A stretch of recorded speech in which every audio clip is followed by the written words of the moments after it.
di sela-sela aktivitas sahabat untuk membahas topik-topik kesehatan yang teraktual dan menginspirasi. Selengkapnya kami rangkum dalam edukasi kesehatan kanker, pengobatan kanker, deteksi dini kanker, tips-tips seputar kesehatan, dan teknologi kesehatan masa kini. Serial edukasi Cancer Education Channel selalu dinanti dan menginspirasi.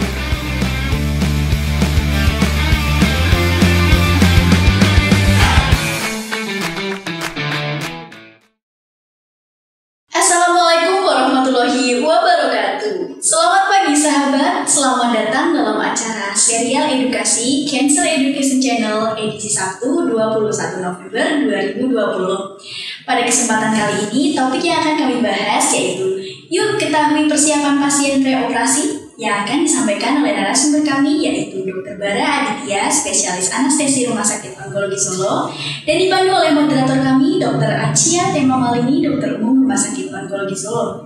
Acara ini akan berlangsung selama 1 jam ke depan. Untuk sahabat semuanya, kami tunggu partisipasinya dan silahkan menyiapkan pertanyaan pada kolom komentar untuk dialog interaktif. Acara ini disiarkan langsung pada channel YouTube, Facebook, dan Instagram Live Rumah Sakit Onkologi Solo. Mari sahabat, langsung saja kita simak bersama serial edukasi Cancer Education Channel yang dipersembahkan oleh Rumah Sakit Onkologi Solo dan Solo Cancer Society. Halo sahabat, selamat datang kembali di Cancer Education Channel. Dan pada hari ini kita akan kembali lagi dengan narasumber kita Dr. Bara Aditya, spesialis anestesi. Dan hari ini kita akan bahas mengenai topik-topik yang sederhana ya dok ya? Sederhana. Cuman mungkin banyak orang juga belum paham betul dok mengenai topik yang akan kita bahas pada hari ini. Ya. Topik kita pada hari ini adalah ketahui persiapan preoperasi apa aja sih gitu kan. Sebenarnya persiapan preoperasi ini sendiri rumit atau enggak? Itu kan banyak yang masih jadi pertanyaan ya dok ya. Bisa langsung atau enggak, atau memang harus persiapan khusus. Mungkin nanti dokter bisa menjelaskan. Simak baik-baik, semoga bermanfaat, dan jangan lupa tersaksikan Cancer Education Channel. Mari dokter, kita bahas mengenai persiapan pasien preoperasi. Kira-kira apa sih dok persiapan pasien preoperasi itu? Ya. Jadi persiapan preoperasi memang apa ya? Kalau dibilang persiapan sebelum dilakukan operasi ya. Jadi kalau memang seorang pasien yang akan melakukan tindakan operasi itu kan perlu persiapan-persiapan. Iya. Nah, persiapan itu meliputi yang pertama persiapan pasiennya. Itu yang paling penting. Persiapan dokternya, persiapan juga kru-krunya. Dari semua itu yang paling penting adalah persiapan pasiennya. Ya. Persiapan pasien meliputi apa sih yang harus dilakukan sebelum operasi, seperti misalkan namanya puasa. Kemudian apakah membutuhkan pemeriksaan laboratorium sebelum operasi? Ya. Kemudian apa aja diagnosisnya, nah itu nanti sambil kita bahas. Jadi persiapan yang harus dilakukan selama preoperasi itu memang ketika pasien sudah didiagnosis ya akan melakukan tindakan operasi, diagnosisnya apapun itu membutuhkan persiapan. Nah, persiapannya seperti yang saya jelaskan. Jadi ada persiapannya khusus sendiri. Beda-beda apa sama aja dok semua tindakan operasi? Ya, jadi kalau persiapan kalau untuk persiapan secara umum ya, itu kita bedakan secara 2 garis besar. Jadi persiapan yang orang dewasa sama anak-anak itu yang berdasarkan umur. Yang kedua itu berdasarkan dari tingkat operasinya. Ada operasi yang persiapan untuk operasi emergensi, ada operasi yang elektif atau terencana. Itu beda lagi nanti persiapan. Beda. Iya, jadi beda. Berdasarkan umur berarti anak-anak, dewasa, dan berdasarkan tindakan operasinya. Operasi itu operasi yang emergensi yang harus dilakukan secara mungkin atau ya memang sudah direncanakan kapan mau dilakukan. Jadi banyak perbedaannya. Pasti ada perbedaannya. Ada, iya. Nah ini juga kan sekaligus menjawab pertanyaan kita di media sosial dokter. Ada juga teman-teman kita yang nanya sebenarnya apa aja sih dok persiapan yang harus dilakukan untuk pasien sebelum dilakukan operasi, tapi ini operasi segera, mungkin operasi emergensi ya. Jadi prinsipnya kalau operasi yang segera itu karena memang tindakannya harus dilakukan sesegera mungkin ya. Jadi harus dipikirkan bahwa tindakan operasi emergensi itu nggak perlu sekarang saat ini juga, tapi tindakan yang dilakukan sesegera mungkin. Jadi waktunya dalam waktu dekat, misalkan dalam waktu 2-3 jam, itu juga masih disebut operasi yang emergensi yang segera. Nah, persiapannya memang kalau memang karena operasi yang emergensi ataupun operasi yang saat ini segera dilakukan, biasanya pasiennya tidak pernah puasa. Jadi kadang pasien itu tidak dipuasakan. Jadi memang setelah diputuskan harus dilakukan tindakan operasi emergensi itu saat itu juga pasien dipuasakan. Jadi tidak diputuskan. Jadi misalkan operasinya mau 2 jam lagi, ya sudah 2 jam lagi mulai dari sekarang kita putuskan harus sudah sekarang mulai start puasa. Gitu. Itu untuk khusus untuk yang emergensi. Kemudian untuk pemeriksaan fisiknya misalkan kita butuh konsultasi untuk preoperasi, misalkan pasien yang sudah kuat, membutuhkan konsultasi dengan dokter jantung, dokter penyakit dalam terkait kondisi jantungnya, terkait kondisi laboratorium atau yang lainnya, itu harus sesegera mungkin. Jadi kita memang harus kejar-kejaran nih kalau memang operasi emergensi. Jadi memang persiapan pasiennya dilakukan sesegera mungkin, dan apapun hasilnya itu keluarga harus tahu. Misalkan kondisi pasien, misalkan HB-nya rendah, kemudian HB-nya rendah, mau dilakukan operasi. Kalau operasi yang kalian sudah terencana, mungkin kita bisa transfusi dulu, menaikkan HB dulu supaya bisa kondisinya optimal. Tapi kalau operasi emergensi tidak bisa. Saat itu yang ada saat itu yang harus kita komunikasikan dengan keluarga, dengan pasien bahwa ini loh yang kita hadapi, ini loh keadaan seperti ini, kondisi bapak ibunya atau keluarganya yang akan dioperasi seperti ini, dan resiko yang akan terjadi seperti ini. Jadi edukasinya kepada pihak keluarga itu harus lebih intens ketika saat operasi emergensi. Ya. Berarti selain persiapan di sini, justru persiapan pasiennya tidak terlalu tidak terlalu gimana ya dok? Penting banget gitu ya. Justru persiapan kepada operasi itu sendiri. Jadi kalau ketika memang operasi emergensi, biasanya kita kan berpikir untuk life saving. Iya, betul. Jadi untuk kenapa saya harus melakukan tindakan operasi dengan segera, kalau tidak ada keuntungannya, udah dihitung untung ruginya itu oleh pihak dokter, itu harus dioperasi segera, itu berarti ada urusannya dengan dalam tanda kutip agak nyerempet-nyerempet dengan nyawa. Makanya apapun resikonya, apapun keadaannya, kita harus segera menyelamatkan. Jadi untuk persiapan pasien yang emergensi, seperti itu, nggak perlu persiapan khusus yang terlalu banyak. Justru cukup puasa saat itu juga. Dari pemeriksaannya langsung segera dilengkapi. Konsultasi harus kita memang ketika itu tim dokter langsung akan segera bergerak cepat. Karena memang ketika operasi itu emergensi, ini akan bermain dengan nyawa, dan waktu demi waktu itu akan kejar-kejaran. Semakin kita mengulur waktu, semakin waktu itu melambat, dan itu akan berimplikasi langsung terhadap kondisi pasien. Tim operasinya juga yang khusus memang emergensi sudah standby. Operasi emergensi harus kapanpun ready, kapanpun ada operasi emergensi mereka harus siap dan bisa lanjut. Kalau untuk yang elektif dong, ini juga ada yang menanyakan bagaimana kalau yang kira-kira 1 minggu sebelumnya apa ada yang harus dipersiapkan? Kalau 1 minggu sebelumnya bisa jalan-jalan dulu. Kalau 1 minggu operasi elektif kan hampir sebagian besar kondisi pasien baik. Jadi baik ya. Misalkan contoh pasien yang mau operasi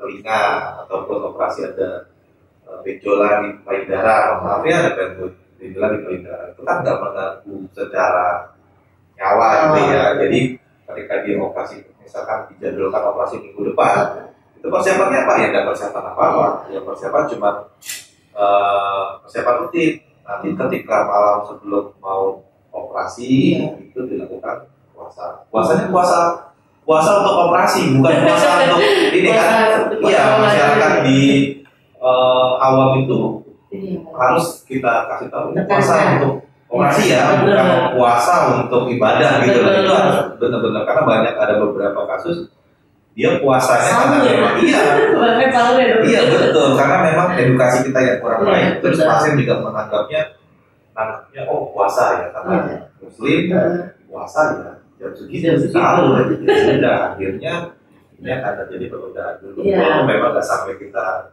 ending operasinya, tapi kita menggunakan aja untuk mencukupi batas puasa gitu aja. Kalau enggak, ya itu dia butuh edukasi dari tim medis juga ya dok ya. Ya, kemudian itu yang pertama puasa. Yang kedua, ya pemeriksaan penunjang. Pemeriksaan fisik sudah dilakukan sama dokternya. Kondisi fisik pasien akan dinilai apakah pasien itu layak untuk dilakukan operasi atau tidak. Pemeriksaan menyeluruh mulai dari kepala sampai ke ujung kuku, seperti ujung kaki, jantung, ya paru-paru, dan semua. Pemeriksaan penunjang seperti pemeriksaan darah, dinilai yang standar untuk operasi, dinilai apakah ada bermasalah atau tidak. Ketika bermasalah itu akan segera dioptimalkan terlebih dahulu. Misalkan 3 hari sebelumnya kita cek darah, 2 hari sebelumnya kita cek darah. Kita kelihatan nanti kok masalahnya seperti apa, kita optimalkan dulu sampai batas ambang normal untuk melakukan operasi, lalu dia bisa melakukan operasi. Itu kan relatif lebih aman jika semua dalam batas yang kita sudah tetapkan, batas ambang normal. Nah ini ada pertanyaan juga dok mengenai laboratorium tadi. Ada batasannya nggak sih dok, sebelum operasi itu berapa lama boleh dilakukan pemeriksaan laboratorium? Apa harus hari itu juga atau memang bisa seminggu atau 2 minggu sebelumnya? Oke. Jika kalau dalam kondisi pasien-pasien yang stabil ya, kalau saya seminggu sebelum dilakukan operasi itu masih tidak ada masalah. Ya, misalkan kondisinya tidak naik turun, contoh ada pasien-pasien misalkan mau dilakukan operasi amandel, ketika tidak ada perdarahan, kemudian hasil laboratoriumnya masih laboratorium yang lama, kemudian dalam waktu seminggu itu setelah dicek laboratorium itu tidak ada serangan, tidak ada demam, tidak ada infeksi, maksudnya dalam kondisi yang baik saja hasil laboratorium yang lama masih bisa digunakan kalau dalam waktu tertentu. Jadi hasil laboratorium, hasil pemeriksaan jantung, hasil pemeriksaan ronsen itu masih bisa dipakai kalau dalam waktu dekat. Jadi nggak harus selalu hari itu juga diulang untuk yang data baru itu nggak harus. Tapi memang idealnya sebaiknya memang punya data yang fresh. Ya, saat itu kondisi real yang terkini, badannya pasien seperti apa, itu baiknya memang seperti itu. Tapi ada kalanya kita memang berpikir bahwa selama pasien itu baik-baik saja, tidak dalam kondisi yang kondisi kesehatannya yang naik turun, oke aja lah kita lanjut. Berarti ya sebenarnya aman-aman aja dok ya kalau untuk elektronik ya. Ya dengan kondisi biasanya juga stabil ya dok ya. Oke, kalau kayak gitu kita tunda dulu nih sementara. Kita dengerin dulu iklan-iklan yang akan lewat berikut ini. Tetap di sini aja.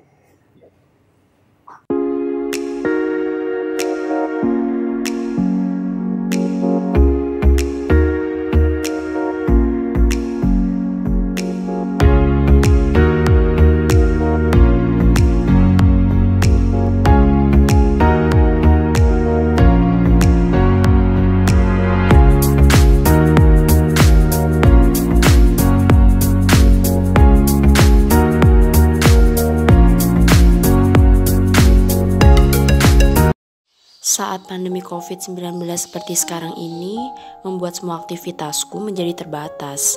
Padahal banyak sekali agenda yang mengharuskan aku untuk keluar rumah, khususnya untuk pemeriksaan kesehatan. Tapi untungnya nih, rumah sakit tempatku biasa berobat memiliki program khusus namanya Halo Rumah Sakit Onkologi Solo, yaitu layanan telemedicine yang memudahkan pemeriksaan kesehatan yang dapat dilakukan dari rumah via online. Caranya pun cukup mudah. Pertama-tama, kunjungi halaman website rsos.co.id. Setelah masuk pada halaman website, klik thumbnail Halo RS Onkologi Solo. Lalu lembar Google Form akan terbuka. Pada page pertama, scroll hingga bagian bawah, masukkan alamat email dan klik tombol next. Pada page kedua, pilih layanan konsultasi, kemudian klik tombol next. Setelah itu, kita akan masuk pada page ketiga. Baca dengan seksama alur layanan Halo RS Onkologi Solo, pahami dengan benar alurnya, lalu klik kolom ya. Setelah memahami dengan baik dan klik tombol next. Pada page keempat, isi semua identitas pasien secara lengkap, mulai dari apakah pernah berobat ke rumah sakit, pilihan poliklinik yang dituju, nama, tempat, dan tanggal lahir hingga dokter yang dipilih. Untuk rencana tanggal konsultasi dapat dilihat pada jadwal yang telah tersedia. Jangan lupa untuk mengupload data diri seperti KTP atau boleh juga menggunakan SIM. Klik tombol next, selanjutnya kita akan masuk pada page 5. Klik tombol persetujuan umum atau general consent, lalu submit. Rumah Sakit Onkologi Solo akan mengkonfirmasi terkait pendaftaran Anda untuk selanjutnya melakukan konsultasi telemedicine. Jadi Ibu, ini datanya sudah lengkap, sudah kami catat di medical record. Nanti resepnya kami kirim ke alamat Ibu. Demikian Ibu, selamat pagi. Cara yang cukup simpel untuk kita yang saat ini tidak bisa keluar rumah atau tidak memiliki waktu untuk datang ke rumah sakit. Dengan layanan Halo RS Onkologi Solo, saya jadi lebih mudah mendapatkan pelayanan medis. Terima kasih Rumah Sakit Onkologi Solo. Hospitable, easier, better.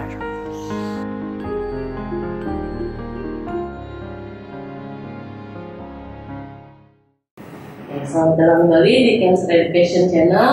Kita masuk ke pertanyaan selanjutnya, Dok ya. Ini ada pertanyaan dari Instagram nih, Dok.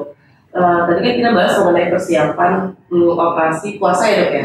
Nah, di sini ditanya, mengapa menjelang operasi itu kita diminta berpuasa, baik sebelum dan sesudahnya, Dok? Iya. Apakah justru nggak membuat kita jadi lemas? Gitu, Dok.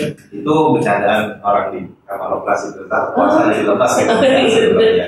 Sama juga kayak puasa kita mau melakukan ibadah. Iya. Misalkan muslim puasa segitu lamanya aja masih kuat main bola sore. Iya. Ya. Jadi memang nggak ada secara langsung nggak ada efek karena memang operasi untuk puasa untuk tindakan operasi kan dibatasi waktunya.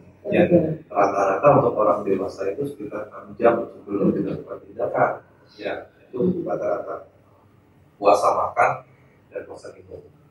Jadi 6 jam sebelumnya. Misalkan operasi jam 8, jam 2 malam mulai start puasa. Ya, jam 2 malam start puasa. Sebelum puasa, misalkan kalau malam memang dia masih bisa bangun, nggak ada masalah. Dia bangun dulu, terus makan, tidur lagi. Ya. Kalau memang nggak kuat, bangun, ya sudah tidur aja. Jam 8 subuh bangun, jam 8 operasi kan nggak akan lemas. Iya. Nggak terasa juga. Iya, nggak akan terasa juga. Karena memang tubuh kita masih ketika operasinya pagi ya, itu akan masih beradaptasi dengan kondisi puasa di kala itu. Gitu.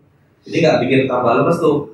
Nah, untuk puasa yang setelah operasi itu sebenarnya itu puasa yang kalau memang operasi besar, contoh operasi yang harus punya masalah di usus gitu ya, yang memang membutuhkan operasi, yang membutuhkan operasi besar, itu memang ada beberapa pasien dipuasakan, tapi banyak pasien juga tidak dipuasakan. Boleh langsung. Boleh langsung. Nah, setelah operasi biasanya tunggu dulu, jangan langsung makan minum. Ya itu. Kenapa? Karena di operasi itu ketika dilakukan operasi dikasihkan obat anestesi itu khususnya belum bekerja dengan baik ketika selesai dilakukan operasi. Jadi kita bukan puasa setelah operasi tapi menunggu ususnya kembali dulu. Ya karena bius semuanya tidur, ya ususnya ikut tidur, Istirahat. ikut istirahat. Nanti kita tunggu ususnya sudah oke, kembali fungsinya, itu mulai makan lagi. Jadi tidak ada puasa yang betul puasa setelah operasi, tidak ada. Ya, sebenarnya boleh-boleh aja berarti. Boleh nunggu aja, tunggu dulu, nanti akan diperiksa. Ketika setelah operasi nanti yang diperiksa Iya. sama dokternya, sama perawat, sama teman-teman perawat diperiksa. Oh, ususnya sudah baik. Baik. Makanya kadang tunggu dok, ditunggu kentut. Ya, tunggu kentut. Kenapa ditunggu kentut? Karena kalau kentut itu dalam tanda kutip salah satu tanda kalau ususnya sudah berfungsi dengan baik, sudah berfungsi lagi, kentut lagi ya. Iya. Ketika dia kentut, sudah boleh start makan, minum, tapi bertahap. Makan minum dulu sedikit, minum dulu mulai sedikit, nggak ada keluhan, nggak ada buah, nggak ada muntah. Oke, baru mulai bertahap nambah. Nanti setelah operasi biasanya kalau nggak yang mesti haruskan puasa itu makannya banyak, Malah makin nafsu Iya. makan ya dok ya. Oh berarti sebenarnya nggak ada kata-kata puasa setelah operasi itu nggak ada ya dok ya. Iya. Karena menunggu untuk aktivitasnya aktivitas ususnya itu kembali. itu dengan syarat bahwa tidak operasi di bagian usus ya. Iya, Di benar. bagian usus yang memang ada beberapa kasus yang harus memang dipuasakan begitu. Tapi beberapa kasus yang lain memang tidak usah puasa. Nggak usah puasa, ya, boleh. Iya. hanya Jadi saja memang bertahap. hanya saja semua nggak bisa dilakukan kayak orang ada operasi Iya, benar. langsung aja makan banyak nggak bisa. Kalau operasi memang harus semua dilakukan bertahap, berobservasi, berobservasi, jadi sampai bisa kembali seperti normal lagi. Karena fungsi kita, tubuh kita juga lagi diistirahatkan semua Iya, ya. habis dalam kondisi operasi itu seperti orang ekstra ya, ekstra karena memang harus menjalani sesuatu yang besar. Operasi itu suatu tindakan yang beresiko tinggi untuk tubuh, imbasnya juga banyak. Jadi kita butuh waktu untuk biarkan dia recovery dengan sendirinya, pelan-pelan. Itu untuk kasus dengan bius total atau bius lokal juga dokter? Itu untuk kasus bius total. Iya betul. Iya, kalau memang untuk bius, misalkan operasi kayak operasi akhiran gitu ya, Akhiran, operasi iya, sesar ya, sesar. itu nggak perlu apa namanya, nggak perlu puasa. Setelah selesai operasi mau makan mau minum silakan aja. Iya, Terus apa nggak mual muntah ya? Iya, Kalau betul. kalau memang dia setelah operasi ternyata dia harus mual muntah ya kita tunggu dulu sampai mual muntahnya reda, tidak ada keluhan lagi, mulai start lagi. Jadi kalau setelah bius separuh itu setelah kita tidak puasa, minum aja setelah operasi boleh. Setelah operasi langsung ini Boleh kalau memang nggak ada keluhan mau makan buahnya pun mau makan. berarti nggak seperti pasien dengan bius-bius Total total. ya kalau misalnya dulu. Iya. Loh, ini yang pertanyaan mengenai tadi sesar ini dok. Ya. Saya ada pasien tanyakan gini, kalau kenapa operasi sesar itu harus lokal ya dok? Tidak bisa kan bius total? Katanya. Oh, gitu. boleh. Jadi kalau Iya, dok. boleh sebenarnya bisa lah. Iya, Ya, betul. tapi Betul. harus dengan indikasi. Ya. Jadi memang secara umum ya memang kalau bius untuk operasi sesar itu direkomendasikan bisa bius separuh. Kenapa bius separuh? Karena kan ketika kita mau bius ada dua orang Orang yang yang- kita bius. Ya, yang kita pikirkan itu tidak cuma mikirin ibu tapi mikirin bayi juga. Kalau bius total yang kita takutkan adalah ketika bius ibu bayinya itu terbius karena kan Iya. satu jalur. Iya. Tetapi Betul. ketika kita memasukkan obat ke ibu itu akan ada namanya transfer ke citra placenta lewat janin. Nah itu yang kita takutkan. Tapi kalau bisa separuh, ibunya tetap sadar, bayinya diharapkan juga baik. Ya, ketika misalkan memang bius total, yang kita takutkan adalah bayinya tertidur. Itu akan mengabulkan penilaian ketika lahir. Kok lahirnya nggak nangis nih? Nah iya, padahal dalam tanda kutip itu ada pengaruh obat anestesi, obat-obat harian di situ masuk. Jadi sebenarnya bisa aja cuma Boleh. Jadi memang pemilihan untuk dibius total ada banyak kasus. Saya juga banyak mengerjakan teman-teman juga dokter anestesi, dokter OB juga ada beberapa kasus yang kita harus bius total. Saya nggak bisa melakukan bius separuh. Iya. Ya bius total. Tapi memang itu ya ada indikasi tertentu, bukan indikasi umumnya. Jadi ketika diputuskan bius total untuk operasi sesar itu pasti ada indikasi tertentunya. Nggak mungkin kalau secara umum untuk sesar itu direkomendasikan adalah bius separuh, aman untuk ibu, aman untuk bayi. Nah itu untuk pertanyaan selipan dokter, kan ini nggak membahas tentang persiapan operasi. Iya. Nah sekarang kita masuk ke pertanyaan selanjutnya mengenai kalau persiapan pada anak dengan umur di bawah 7 tahun dokter, apakah sama dengan persiapan pada pasien dewasa? Oh iya. Jadi sudah saya jelaskan tadi ya. Jadi dua ya. Anak dan dewasa. Kalau memang di bawah umur, jadi memang persiapan anak sedikit berbeda. Sedikit berbeda dalam artian apa? Dalam artian seorang anak ini kan nggak seperti dewasa. Tubuhnya dia itu belum sempurna seperti dewasa, masih untuk perkembangan, ya masih dalam posisi tumbuhan, iya pertumbuhan, masih dalam tumbuh kembang. Intinya memang untuk waktu puasanya itu kita singkat, lebih singkat. Jadi kalau anak-anak orang dewasa puasa 6 sampai 8 jam, ada yang puasa 8 jam, ada yang 6 jam, 6 jam itu udah paling cepat banget. Tapi kalau anak-anak itu 4 jam. Jadi 4 jam itu udah maksimal itu anak-anak 4 jam itu kita puasakan. Untuk anak di bawah 7 tahun kita puasakan 4 jam, makan padat. Nah, anak-anak itu akan dibedakan menjadi puasanya kan karena anak-anak masih minum susu ya, ada banyak ya, banyak susu formula ya.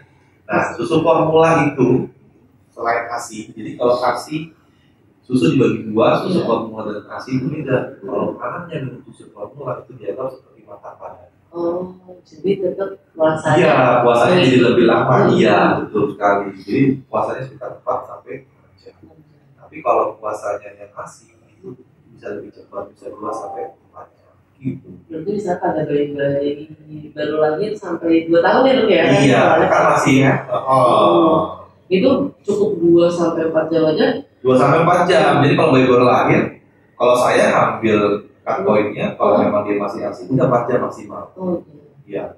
Kalau memang bayi misalkan udah kayak 7 tahun tadi, oke lah, bisa 6 jam. Tapi dalam 4 jam boleh minum air putih, gitu loh, masih ada. Kalau rewel banget, minum boleh. Tapi minum air putih, cuma air putih. Jangan ditambah-tambahin air putih, tambah susu formula, tambah yang lain, tambah yubi, ya, beda lagi dok. Tapi kalau secara keseluruhannya, kalau misalnya pemeriksaan laboratorium itu sama ya? Sama, ya. Tapi kalau misalkan anak-anak, kalau orang dewasa, kayak orang dewasa tua kan kita periksa jantung, periksa jantung, kemudian periksa paru-parunya. Kalau anak-anak tapi tidak dilakukan itu, hampir sebagian besar hanya rawat antara kalau perlu, ya rata-rata jarang anak-anak lakukan satu orang, kemudian laboratorium sederhana. Puasa itu udah cukup, karena mungkin paru-parunya kan belum kayak orang dewasa, yang merokok lah, udah terkena paparan macam-macam, ya. Hampir sebagian besar pemeriksaan anak itu lebih sederhana dibanding pemeriksaan orang dewasa, karena memang organ-organnya masih dianggap masih cukup baik, belum terpapar apa-apa. Kalau untuk kasusnya pada yang emergensi dan anak sama kayak yang dewasa? Sama. Jadi kalau anak saat itu misalkan dibutuhkan operasi emergensi, misalkan anak-anak operasi khusus, misalkan itu mau operasi emergensi, ya sudah saat itu dipuasakan. Saat itu dioptimalkan, misalkan perutnya terlalu penuh, mungkin dikurangi kembungnya, gimana cara nanti di rumah sakit yang akan melakukan tindakan seperti itu. Tapi untuk persiapan dari keluarga ya memang hanya bahwa kemudian siap-siap aja, karena masih rewel ketika dilakukan puasa itu, anak-anak semua masih rewel. Kita harus edukasi itu keluarganya supaya menenangkan anaknya lagi, supaya tidak rewel banget. Jadi kurang lebih ya sama. Hampir sama yang dewasa dengan yang anak-anak ya. Oke, mungkin kita akan kembali lagi membahas topik ini setelah iklan berikut ini. Tetap di sini aja.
Oke, kembali lagi di Cancer Education Channel. Ya. Kita akan membahas kembali topik tentang mengetahui persiapan pasien preoperasi. Lanjut dulu ya. Ini ada pertanyaan dari Instagram nih dok. Dokter, saya adalah seorang perokok. Apa benar bila seorang perokok yang menjalani operasi memiliki resiko komplikasi yang lebih tinggi? Mohon penjelasannya. Oh ya, betul sekali. Ya. Jadi memang kalau dari sisi pembedahan, jadi ketika kita melakukan tindakan operasi ada dua sisi yang harus di keluarga dan pasien tahu bahwa ada sisi pembedahan dan sisi pembiusan. Sisi dari operasi, tindakan operasi dan sisi dari anestesi itu yang harus dilihat. Ya. Untuk orang dengan perokok itu masalahnya mungkin bukan di bidang pembedahan. Tindakannya nggak bermasalah, misalkan operasi hernia, ya, hernia dengan perokok itu akan bermasalah terhadap kami anestesi. Kenapa? Kalau memang hernia ini itu akan dilakukan pembiusan separuh itu tidak berpengaruh banyak. Iya betul. Tetapi kalau hernianya membutuhkan bius yang total atau operasi misalkan yang tadi ada pasien mau aparatomi gitu, misalkan operasi khusus besar yang harus membutuhkan bius total, gitu ya, itu akan menjadi bermasalah. Kenapa bermasalah? Karena memang orang-orang dengan perokok, ya orang-orang perokok masih tahu, masih sering, yang pertama sering batuk, yang kedua sering berdahak, ya, sering berdahak, sering keluar dir, ya, soal dir gitu. Itu kalau kami menamakannya memang jalan napas yang terakhir. Ya, walaupun memang kalau misalkan diperiksa didengarkan oleh dokter itu nggak ada keluhan apa-apa. Ya aman-aman aja. Aman-aman aja kalau dokter Pak saya nggak ada keluhan, emang nggak ada keluhan. Tapi kalau ketika dilakukan tindakan pembedahan dan daerah ketika kita dibius total itu akan membius semua tempat. Jantungnya kena, dibius, paru-parunya kena, nah, itu mulai bermasalah ketika mulai membius. Nah, jadinya jalan napasnya akan menjadi reaktif, sekretnya akan menjadi banyak. Iya, itu akan beresiko untuk pembiusan. Karena ketika kita dibius total, saya sebagai dokter anestesi itu harus menjaga napasnya tetap clear. Iya, napasnya harus tetap oke. Sedangkan dengan orang-orang perokok napasnya reaktif, sekretnya banyak. Dan ketika sekretnya banyak, itu ada risiko untuk menyumbat napas. Iya, sama kayak pipa, banyak lumutnya, banyak penyumbatan di situ. Pipanya lancar, alirannya lancar, ya lancar sama.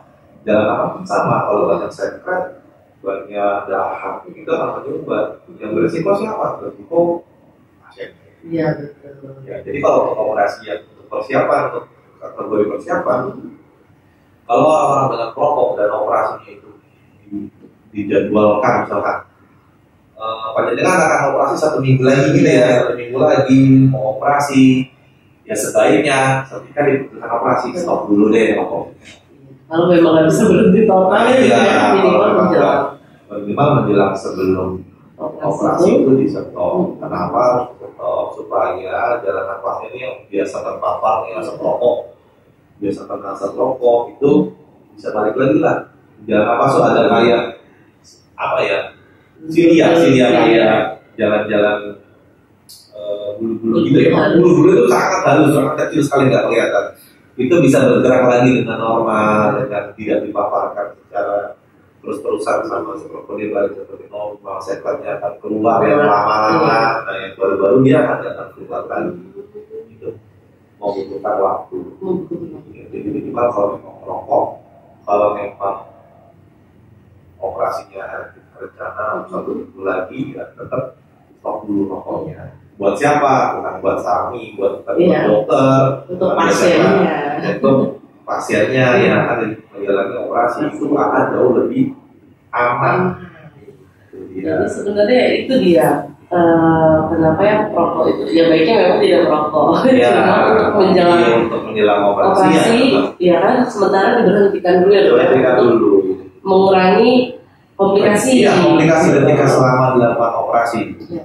Komplikasi di daerah jalan napas dan paru-paru. Itu yang paling penting banget ya, supaya tetap clear ya dok ya. Iya. Oke dokter. Kemudian ini ada pertanyaan juga mengenai riwayat hipertensi dokter. Jadi kalau misalnya keluarga kita yang mau dioperasi punya riwayat hipertensi, apakah boleh menjalani operasi? Apalagi menjalani operasi biasanya tensinya selalu makin naik. Iya dong, betul. Yang nggak hipertensi jadi hipertensi. Operasi itu banyak pasiennya. Saya tanya, ada riwayat darah tinggi enggak?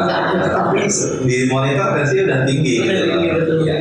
Itu memang kalau memang dia sudah memang ada riwayat ya sebelumnya riwayat, kemudian yang harus ditanyakan adalah ketika dokter menanyakan rutin nggak minum obat, itu pertanyaan paling pertama. Kalau memang pasien itu saya punya darah tinggi dong, pasti dokter akan tanya kalau rutin nggak minum obat. Nah, kalau nggak rutin itu jadi masalah. Ya, kalau boleh dilakukan tidak, ya boleh. Kenapa nggak boleh gitu? Tapi ketika operasi sesuai tadi yang dulu ya, operasi elektif dan operasi kalau operasinya itu elektif itu memang lebih baik dikontrol dulu tekanan darahnya. Iya, jadi misalkan pasien itu punya tekanan darah tinggi gitu ya 200, kemudian 150 ya di atas itu 180 ke atas itu lebih baik turunkan dulu deh. Sampai mana? Sampai semaksimalnya.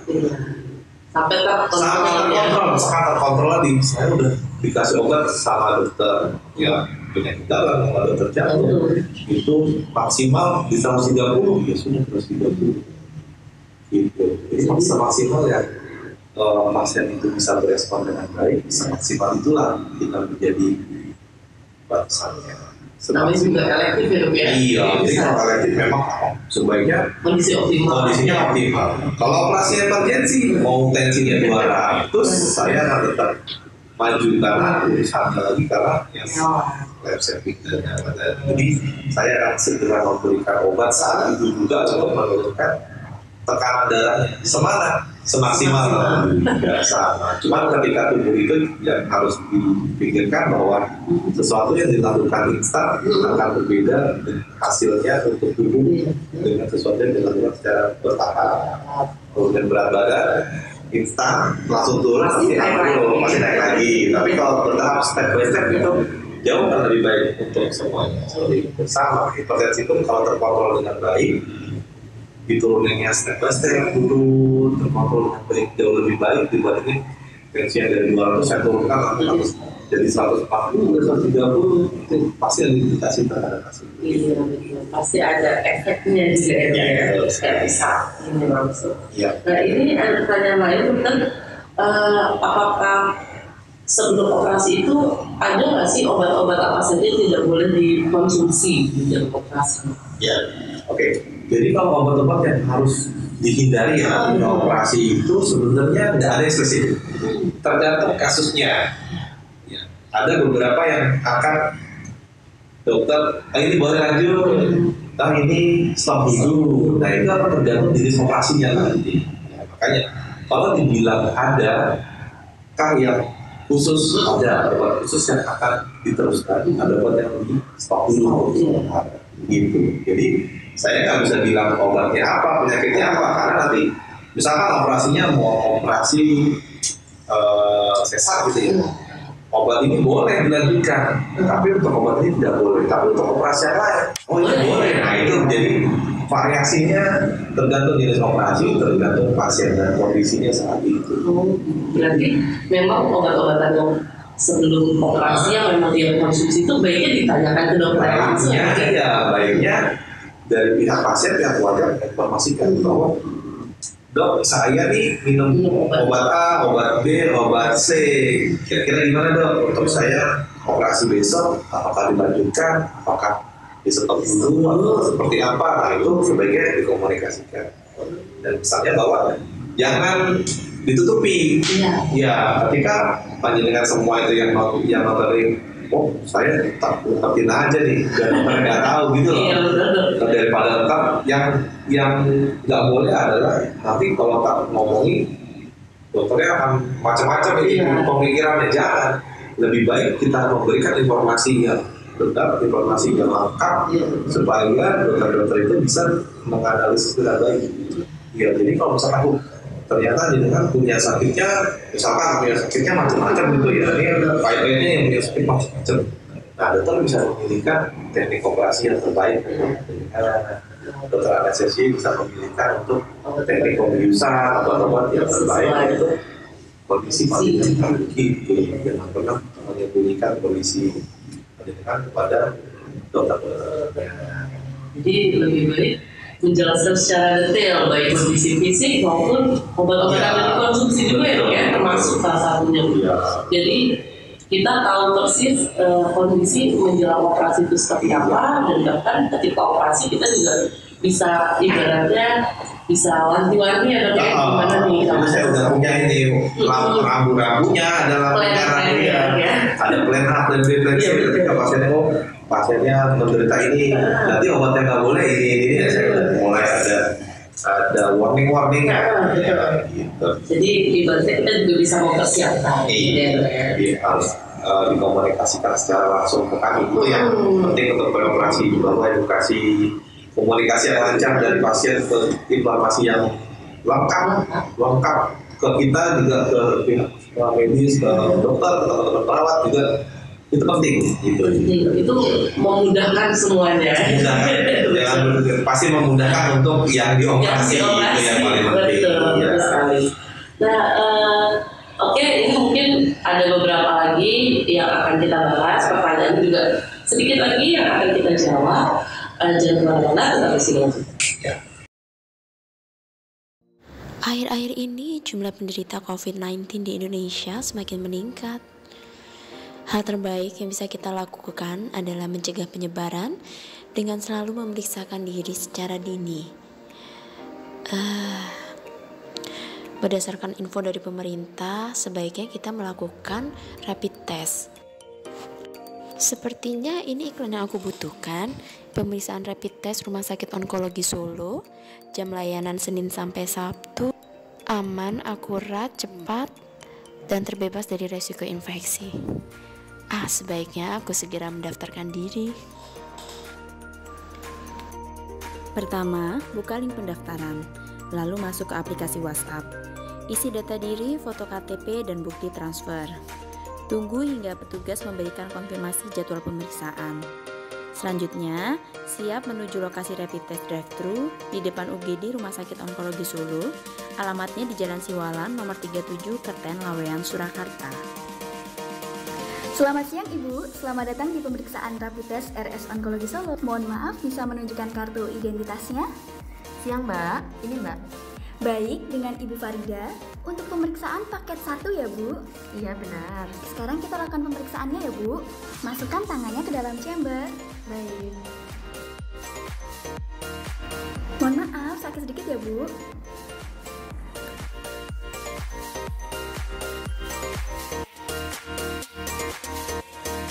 Sudah selesai Mbak? Iya, sudah. Untuk hasilnya akan kami kirimkan hari ini ya Bu, melalui email dan WhatsApp. Terima kasih Ibu sudah melakukan pemeriksaan. Hati-hati di jalan, sehat selalu.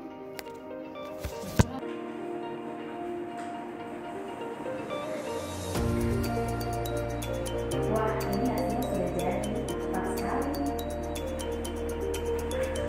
Penyelenggaraan rapid test Rumah Sakit Onkologi Solo prosesnya sangatlah cepat, aman, akurat, dan minim dari risiko penularan. Yuk segera lakukan rapid test di Rumah Sakit Onkologi Solo. Terima kasih Rumah Sakit Onkologi Solo. Rumah Sakit Onkologi Solo, hospitable, easier, and better.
kembali lagi di Cancer Education Channel. Ini masuk ke sesi terakhir kita.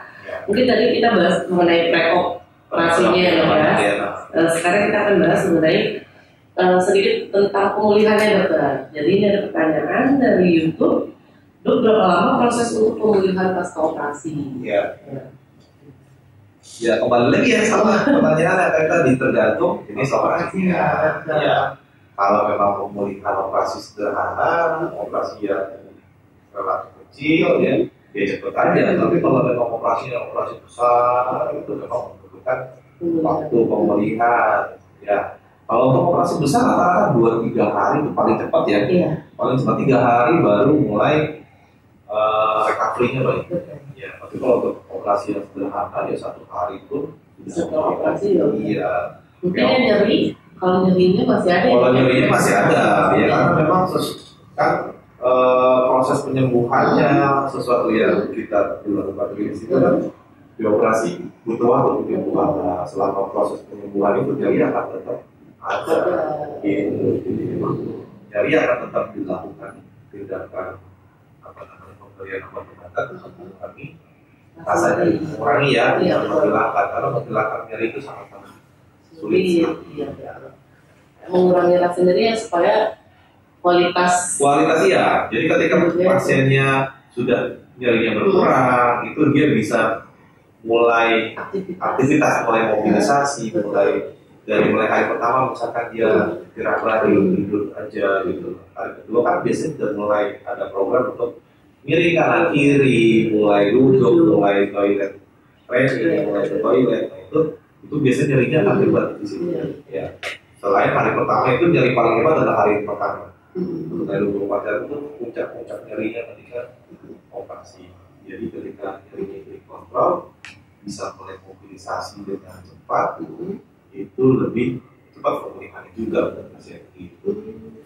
Berarti itu kembali lagi ke jenis operasinya tadi ya? Jenis operasi, semakin besar operasinya akan semakin lama untuk waktu pemulihannya, betul. Karena semakin kecil ya akan berbalik lurus semuanya. Semakin besar tindakannya, semakin agresif tindakannya, semakin luas lapangan operasinya, pemulihannya akan kuat. Dibandingkan dengan operasi yang relatif, misalkan tumor ukuran 5 cm, tetap berbeda dengan tumor ukuran 20 cm. Nah, ya itu kan jelas. Walaupun sama-sama tumor. Sama-sama tumor, tapi yang satu ukuran 5 cm, yang satu 20 cm. Nah, itu recovery-nya kan berbeda. Jadi tetap ada pemulihan pada pasien pasca operasi, namun dilihat lagi dari tindakan operasi. Tindakan operasinya, betul.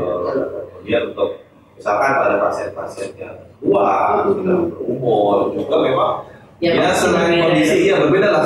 Yang masih muda, seperti kita yang masih muda ya, kalau masih dikategorikan anak muda kan, dibandingkan senior kita, orang-orang tua kita kan memang sudah relatif berusia. Yang pertama lebih rentan, yang kedua tingkat pemulihannya akan menurun dibandingkan dengan yang muda-muda seperti kita. Kalau anak-anak bagaimana? Kalau anak-anak kan relatif lebih cepat. Justru lebih cepat. Pemulihan lebih cepat karena ini memang lagi masa-masa pertumbuhannya sedang cepat-cepatnya ya. Itu biasanya untuk tingkat misalkan operasi kaki anak-anak sama operasi kaki para dewasa itu akan jauh lebih cepat anak-anak. Malah justru lebih cepat ya dok ya. Lebih cepat anak-anak itu tingkat penyembuhannya tinggi jika disupport dengan baik, nutrisinya baik, semuanya baik. Nutrisi setelah operasi, nutrisi sebelum operasi dia, kemudian setelah operasi nyarinya dikontrol, operasinya juga berlangsung dengan baik, relatif jauh lebih baik, jauh lebih cepat penyembuhannya dibandingkan dengan orang dewasa. Bahkan kalau dibanding orang tua ya. Iya itu selain berdasarkan tindakan, usia juga menentukan. Usia menentukan kali untuk tingkat pemulihan pasca operasi.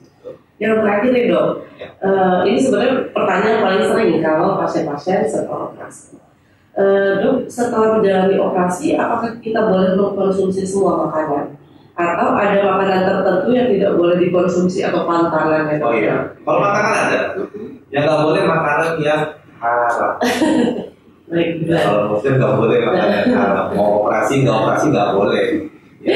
Jadi nggak ada pantangannya secara khusus. Ya, pantangan secara khusus adalah pasien yang alergi terhadap makanan tersebut. Misalkan pasiennya memang alergi telur, setelah operasi boleh nggak makan telur? Ya nggak boleh kalau dari awal alergi. Yang terjadi di masyarakat adalah ketika pertama nih di masyarakat yang mungkin secara pengetahuan belum cukup ya, kalau makan telur banyak kan jadi basah, nah itu yang lebih repot lagi. Gak boleh makan telur, gak boleh makan ikan, gak boleh makan daging, karena nanti amis-amis jadinya lukanya nggak sembuh, nggak basah. Nah itu yang sebetulnya yang harus kita luruskan bahwa kalau nggak dimakan itu ya malah jadi basah lukanya. Kalau makan bodong-bodong aja semuanya itu malah jadi basah. Gitu. Yang bermasalah adalah ketika yang sebelumnya alergi telur, jangan makan telur. Kalau makan telur dia jadi basah lukanya gitu. Jadi memang edukasi kita pengetahuan masyarakat yang berkembangnya kayak gitu. Jadi setelah operasi itu banyak pantangannya makan bodong-bodongan semua, nggak makan telur, nggak makan apa, nggak makan ikan. Besok datang lagi dengan lukanya nggak sembuh terus namanya ternyata dia mati. Nah itu ketika setelah operasi mungkin untuk yang tenaga medis memang diharapkan kita memberi edukasi yang baik kepada pasien bahwa nggak ada pantangan, bahwa pemberian makanan yang mengandung protein ya, telur, ikan, daging, tempe, tahu boleh, itu malah lebih baik supaya kacang-kacangan supaya dia membutuhkan, karena penyembuhan luka membutuhkan protein. Kita support protein dari luar dari makanan. Jadi ya masih banyak nih anggapan orang salah itu ya sebenarnya. Salah, bukan salah sih. Nah mitos itu yang harus kita singkirkan. Banyak mitos yang berkembang di masyarakat bahwa ini nggak boleh, itu nggak boleh, itu masih banyak. Mungkin pasiennya di rumah sakit udah dijelaskan oleh perawat, oleh dokternya. Cuma pas pulang udah dengar lagi dari tetangga kayak gitu lagi dokter. Jadi pas kembali ke rumah sakit luka masih sama. Nah, makanya kalau memang edukasi memang saya sebagai dokter memang infokan ke teman-teman semua, teman-teman dokter perawat bahwa jangan sendirian komunikasi. Jangan cuma pasiennya toh, tapi segalanya ada beberapa orang yang ada di situ supaya dia akan saling menguatkan untuk menakal radikalisme yang dari samping-samping itu radikalisme edukasi yang nggak benar-benar gitu, edukasi yang nggak benar-benar bahwa ini nggak boleh, itu nggak boleh, yang seharusnya malah gitu. Iya, mau pedas mau apapun itu boleh. Boleh pedas boleh. Kalau sebelumnya suka pedas, ya makan pedas ya nggak apa-apa. Tersiksa banget nanti dia ketika dia awalnya dia suka makan pedas, setelah operasi dan tidak ada pantangan, dia mau mencoba makan banyak. Kalau dia nggak makan pedas, dia nggak bisa makan dengan lahap gitu ya. Itu kan sangat menyiksa untuk pasien. Akibatnya suplai proteinnya berkurang sama berkurang. Nah, lebih baik boleh pedas tapi vaksin dulu gitu. Jadi sebenarnya semuanya boleh, cuma ya ada batas-batasannya dulu, jangan berlebihan juga. Ya, namanya juga pemulihan pasca operasi. Iya, betul. Oke dokter, mungkin itu saja dokter, ini pertanyaannya udah habis sih kita bahas. Oke. Nah teman-teman semuanya, mungkin ini pertanyaan yang dari sosial media udah kita jawab juga. Nanti kalau ada teman-teman yang mau bertanya lagi, boleh bisa tulis lagi di sosial media kita. Mungkin ada tambahan dari dokter Bara untuk pesan-pesannya gimana dok? Ya, untuk pesan-pesannya bahwa persiapan preoperasi nggak rumit. Ya, sebetulnya nggak rumit, sederhana aja. Jadi ketika seorang pasien itu akan melakukan tindakan operasi, itu persiapan sebagai seorang pasien adalah satu, puasa. Yang kedua, memang mempersiapkan diri bahwa sesuatu memang kayak tadi hipertensi ketika masuk awal operasi jadi tinggi. Iya, memang benar. Karena persiapan diri itu meliputi kalau bisa jangan cemas. Tapi cemas itu memang suatu hal yang wajar sebelum operasi, tetapi jangan terlalu cemas, terlalu mengendalikan supaya tidak cemas, mengendalikan supaya dia siap secara fisik dan mental. Kemudian persiapan puasa, itu aja persiapan sebagai seorang pasien, itu aja yang harus dihadapi. Justru ke mentalnya karena memang seorang yang mau menjalani operasi itu orang-orang yang kuat, jangan orang yang lemah itu mau melakukan operasi karena tindakan untuk melakukan operasi itu luar biasa. Dan semua orang bisa ngambil keputusan saya mau dan berani dioperasi. Iya.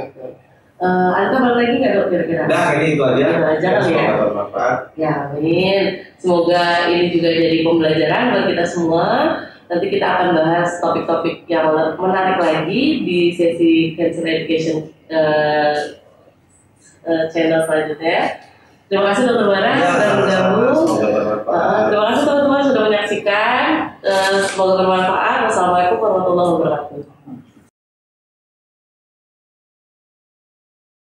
Demikian sahabat, telah kita saksikan bersama serial edukasi dengan topik Yuk Ketahui Persiapan Pasien Preoperasi. Semoga dapat meningkatkan pengetahuan dan kepedulian kita terkait kesehatan diri, keluarga, dan lingkungan sekitar. Terima kasih sudah menyaksikan dan berpartisipasi selama acara berlangsung. Dan untuk pertanyaan-pertanyaan yang belum terjawab, akan kami tampung dan kami jawab satu persatu pada sesi khusus. Dan bagi sahabat yang belum berkesempatan menyaksikan live streaming ini, akan kami repost pada channel YouTube Rumah Sakit Onkologi Solo dan Cancer Education Channel. Jangan lupa untuk selalu mendukung channel kami dengan memberikan like, share, komen, dan subscribe karena dukungan sahabat sangat berarti bagi kami. Kami segenap kru yang bertugas mohon undur diri dan sampai bertemu pada episode berikutnya. Serial edukasi Cancer Education Channel selalu dinanti dan menginspirasi. Wassalamualaikum warahmatullahi wabarakatuh.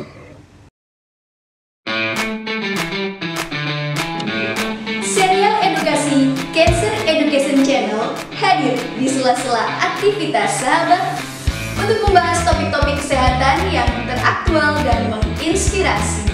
Selengkapnya kami rangkum dalam edukasi kesehatan kanker, pengobatan kanker, deteksi dini kanker, tips-tips seputar kesehatan, dan teknologi kesehatan masa kini. Serial edukasi Cancer Education Channel selalu dinanti dan menginspirasi.